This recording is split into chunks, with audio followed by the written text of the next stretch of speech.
There's a quiet fear that creeps in for a lot of people when retirement starts showing up on the horizon sooner than expected. It doesn't always arrive like panic.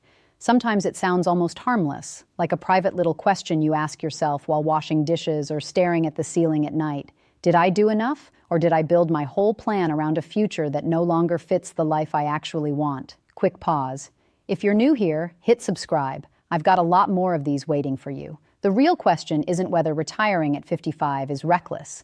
It's whether waiting until 62, 65, or later is automatically the wiser choice for your life. Most people walk into retirement focused on account balances. They look at their 401k, their IRA, their savings, and they ask, is this enough? And if the number doesn't feel big enough, they feel behind, even if they have something incredibly valuable sitting right in front of them. The goal of retirement is not wealth, it's income. Because when you hear someone say, you need a giant pile of money before you can retire, what they're really doing is pointing you toward the furniture while ignoring the foundation. Think of your income floor like the foundation of a house. Strong, underground, invisible, but holding everything up. Your savings are more like the furniture, nice to have, but furniture only works if the structure underneath it is doing its job. Here's the thing. Most people are being told they are behind when they're not. They are being measured by a rule that sounds responsible, but quietly erodes confidence. It nudges people to keep working, keep postponing, keep doubting, even when their actual life may already be supportable sooner than they think. If you planned for 62 or 65, that may sound strange because 55 carries emotional weight and sounds like something only rich people do. But that belief is often built on a quiet lie. Think about a car lot for a second. Every vehicle has a sticker price, big and intimidating. It stares at you like a final answer. But if you've ever bought a car, you already know the truth. Almost nobody pays the sticker. There are discounts, timing advantages, trade-ins, incentives, negotiation room. The sticker price exists to anchor your expectations, to make you feel like anything below it is a deal, even if the real number should have been lower all along. Retirement works the same way. Those giant savings targets you hear all the time, the $1 million, the $1.5 million, the $2 million, those are sticker prices. They are generic anchors. They are not your life. They are not your monthly bills. They are not your paid-off house, pension, actual spending, or desire to stop trading time for money. Here's a question. If you had to choose between more money or more certainty, which would it be? Keep that in your head as we go. Because it's not about who has more saved, it's about who has more certainty. We have all been trained to admire the bigger account. Bigger must mean freedom, but sometimes bigger just means heavier dependence on a pile of money that can go up and down with the market. Sometimes a smaller pile sitting beside reliable monthly income creates more peace than a giant pile standing all alone. I want you to imagine your retirement in two distinct piles, not one giant number, two separate piles. Pile 1 is income that shows up no matter what. Social Security, pensions, maybe a small annuity, money that keeps arriving regardless of the market. Pile 2 is your savings and investments, your accounts, the money you can draw from, but the money that also carries uncertainty. Now here's the critical mistake most people make. They stare almost exclusively at Pile 2 while barely acknowledging Pile 1. And yet Pile 1 is often doing far more heavy lifting than people realize. Pile 1 is the invisible asset holding up more of your future than you've been told. Let's make this real. Let's meet two people. The first one, let's call him Frank. Frank is 67. He spent over 3 decades working a steady, dependable job, just consistency. If you saw him walking down the street, you probably would not think, there goes a financially secure man. You might actually think the opposite. Frank lives in a modest home. He drives an older car, and if you looked strictly at his savings, you might panic for him. Because Frank has around $140,000 saved. By the standards you've been taught, Frank is behind. But here's what you don't see when you only look at that number. Frank has a monthly pension. He has Social Security income. His home is fully paid off. Every single month, without touching his savings, money shows up. Frank is not struggling. Frank is not stressed. Frank is living a life that works. He sleeps at night. He visits his grandchildren. He takes the occasional road trip. But he does have something many people with much larger accounts are still searching for: stability. Now let's meet Gary. Gary did everything right, at least according to the rules he was given. He saved aggressively. He invested diligently. He followed the benchmarks. Today, Gary has $800,000 saved. On paper, Gary is a success story, but Gary doesn't feel like one. Gary still has a mortgage, no pension, and relies heavily on his investment account. Every market drop feels personal. Every big purchase feels like a tiny betrayal of his own future. Gary has more money than Frank, but less peace. Frank has less saved, but more certainty. Gary has more saved, but less certainty.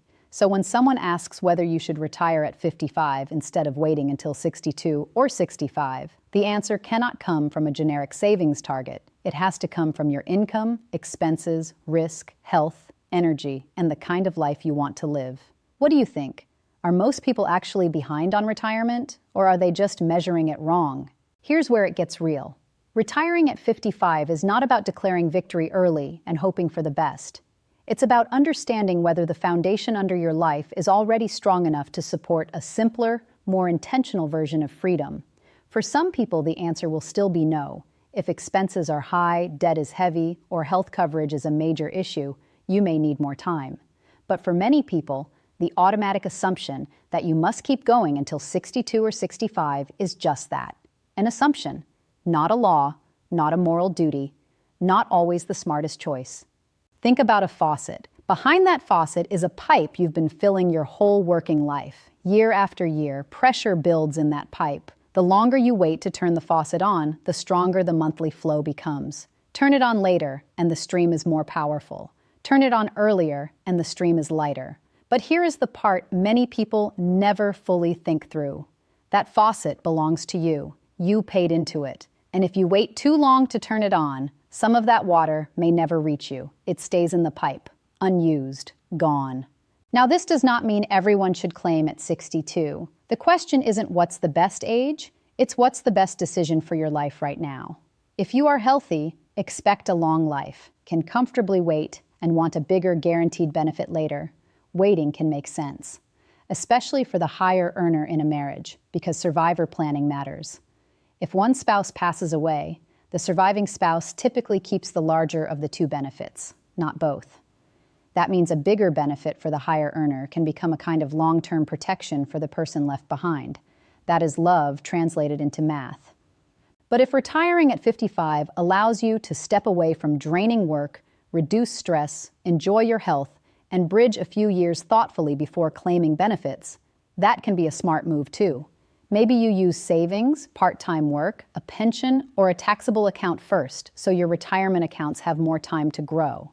The point is not that earlier is always better. The point is that later is not automatically better just because it sounds more responsible. And here's another quiet trap. People often talk about Social Security as if it exists in isolation, but it doesn't. It sits inside your entire retirement picture. If retiring at 55 means your spending drops because commuting ends, work clothes disappear, and your life gets simpler, then the amount you need each month may already be lower than the version of retirement you imagined when you were still stuck in a working lifestyle. People underestimate some retirement expenses, but they also overestimate others. The key is not guessing. The key is looking honestly. Let me ask you something.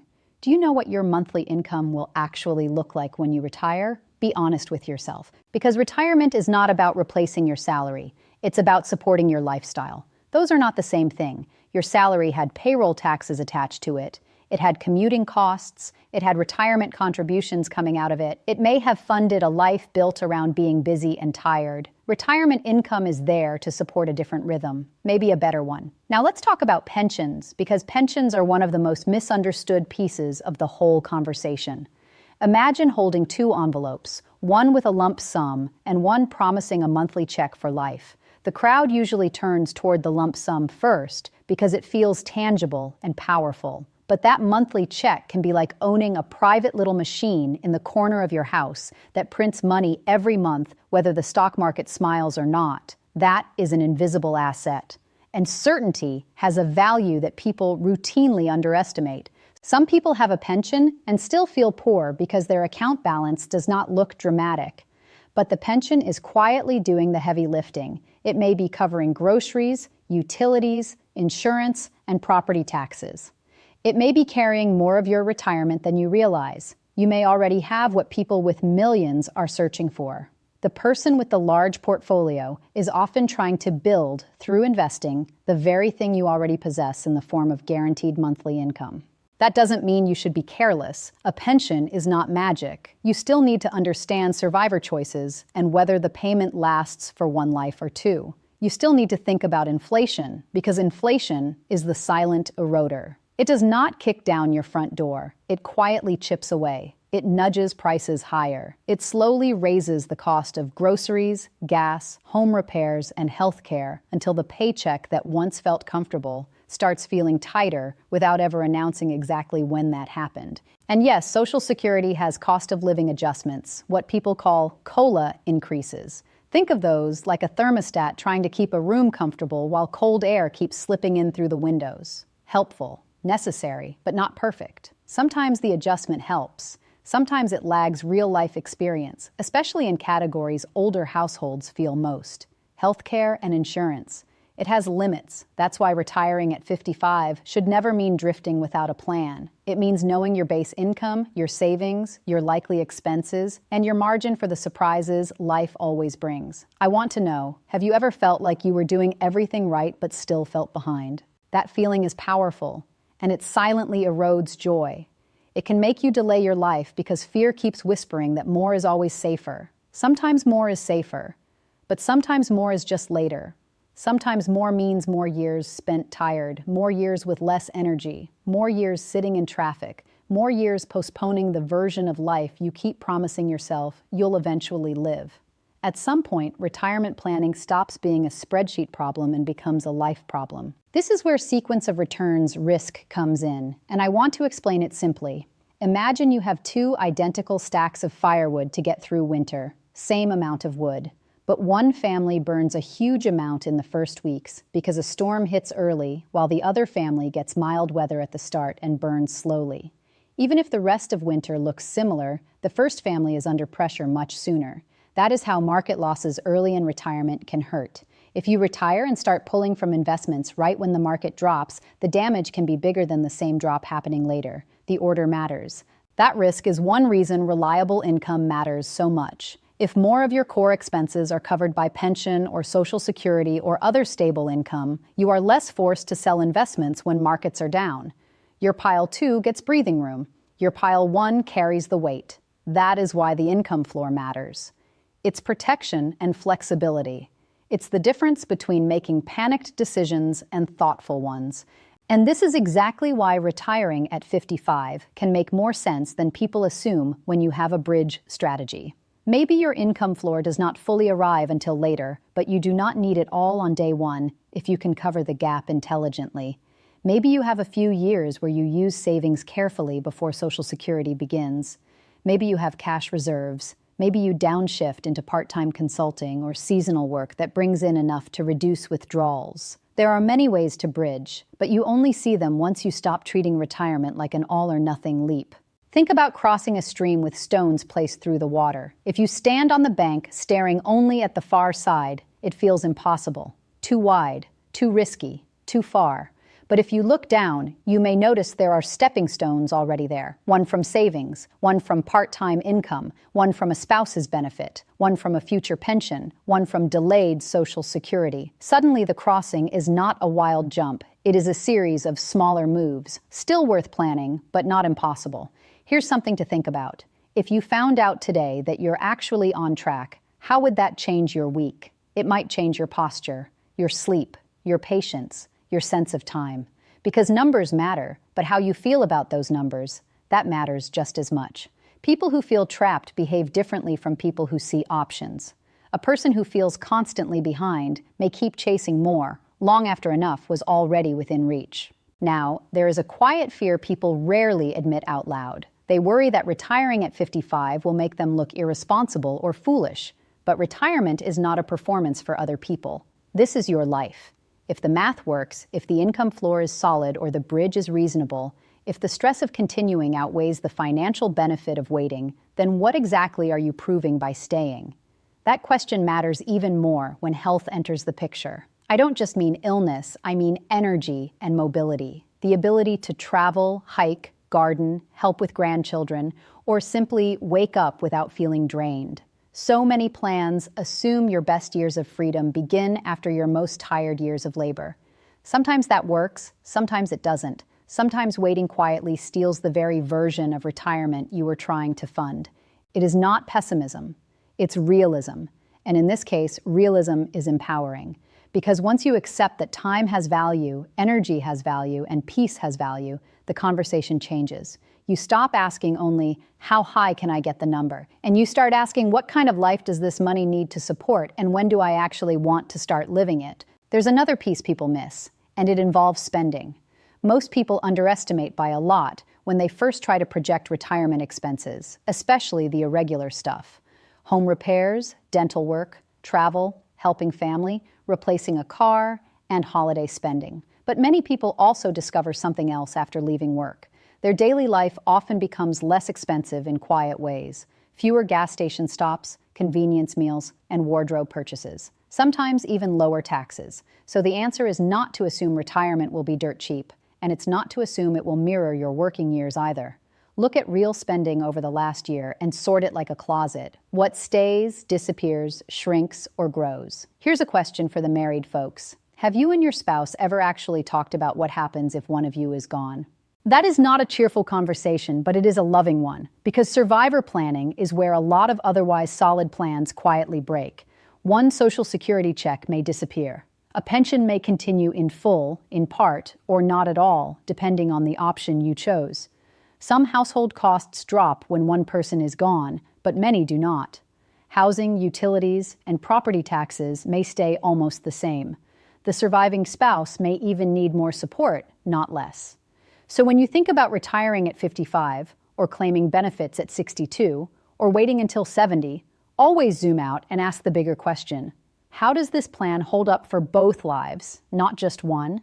This is one reason the higher earner sometimes benefits from waiting on Social Security even if the couple retires earlier together. You can leave work at 55 without claiming right away. Those are two separate decisions. That separation matters. Retiring is about how you use your time.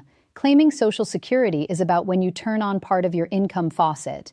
People often blend those decisions together and assume retiring early means claiming early. Not true.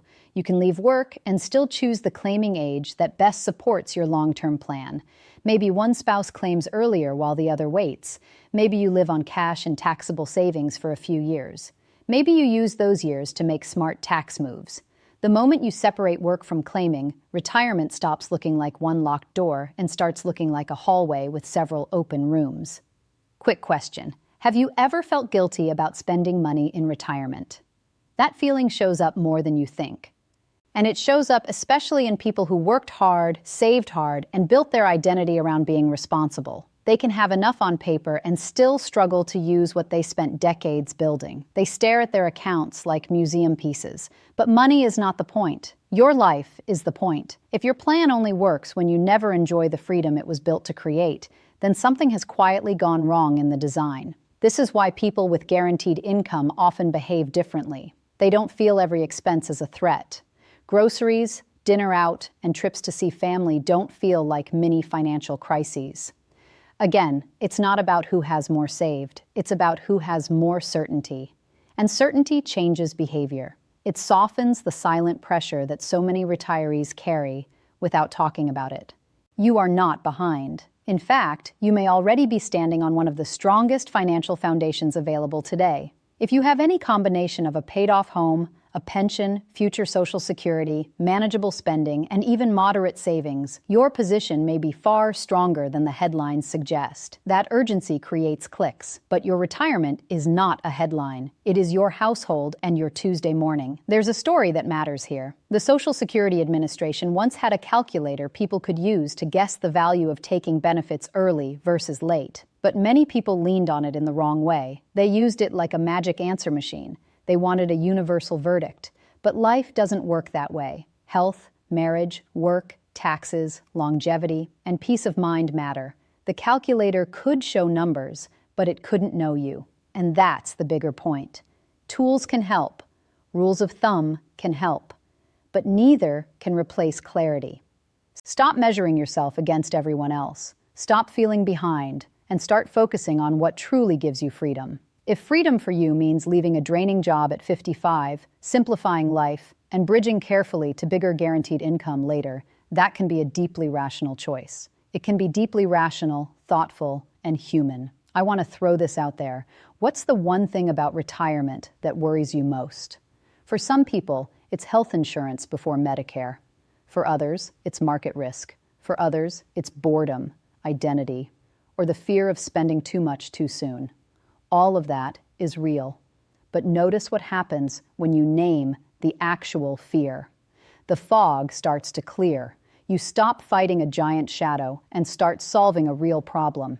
If the issue is health coverage, price it. If the issue is income, map it. If the issue is market volatility, reduce reliance on withdrawals. If the issue is meaning, design the life before leaving the job. That last part matters more than most people expect. A lot of people don't really want to retire from life. They want to retire from depletion.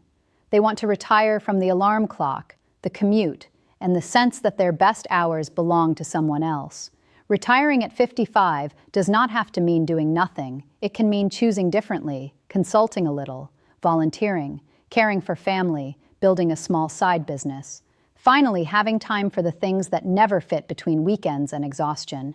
And the earlier you make that shift, the more agency you may still have.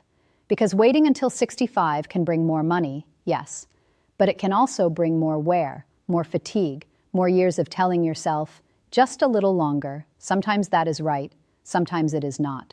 The danger is not in working longer. The danger is in assuming longer is always wiser without ever testing the assumption against your actual life. So here's what I want you to do.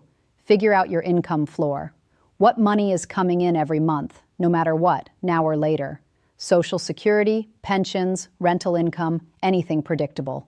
That number matters more than you've been told. Then calculate your real expenses based on your actual life. Housing, food, insurance, healthcare, travel, gifts, repairs, the things you truly care about. Because retirement isn't about replacing income, it's about supporting your lifestyle. Then find the gap between reliable income and real expenses. That gap is what your savings need to cover, not some giant sticker price, not a generic benchmark, just the gap. After that, build a buffer, not a fantasy. Don't aim for just enough. Aim for enough plus breathing room. Maybe that means holding extra cash for the bridge years or reducing debt before you leave work. Maybe it means testing your retirement budget while you're still employed. Live on the amount you expect to have later and see what breaks. See what surprises you and what feels easy. That little experiment can teach you more than another year of vague worry ever will. And if you're married, sit down together and walk through the survivor version of your plan. What changes if one person is gone? Which income stays? Which income shrinks? Which bills remain? That conversation may feel heavy, but clarity is lighter than avoidance. You don't need perfection to have a successful retirement. You need clarity. Let me ask you this. If you could go back 10 years, what would you do differently with your retirement planning? Whatever your answer is, don't use it to punish yourself. Use it to wake yourself up. Because the years ahead are still yours. The decision is still yours.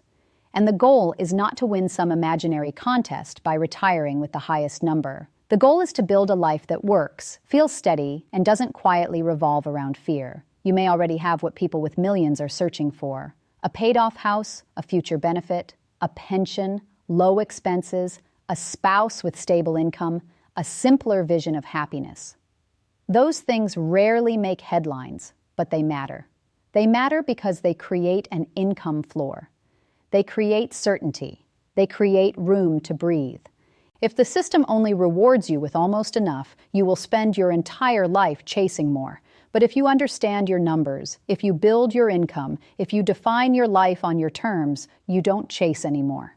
You decide. And that's the shift from fear to clarity, from chasing to choosing, from not enough to enough.